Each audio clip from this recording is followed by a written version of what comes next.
Please kindly click on the red subscribe button below this video and subscribe to our YouTube channel. Thanks, God bless you as you do this. Yeah, ladies and gentlemen, of course, this is Woli Agba live here with my people, IPM Nation. IPM! IPM!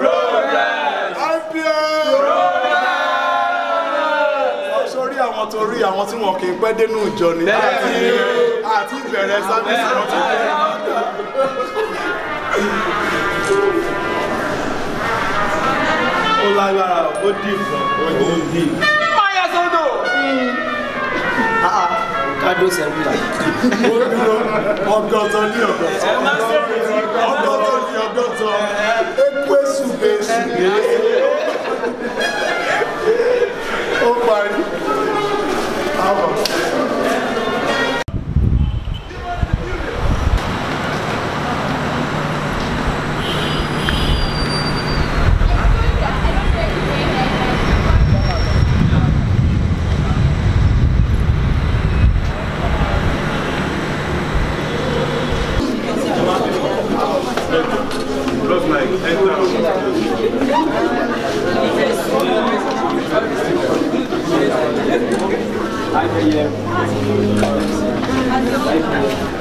Thank you so much for watching our videos, and importantly, you need to subscribe because we drop videos almost every day. You have to subscribe. There's exactly everything. Woli TV. Click on it. You see a subscribe button. Click on the subscribe button. That's all. And if you have a big show coming up, any event, you can call us.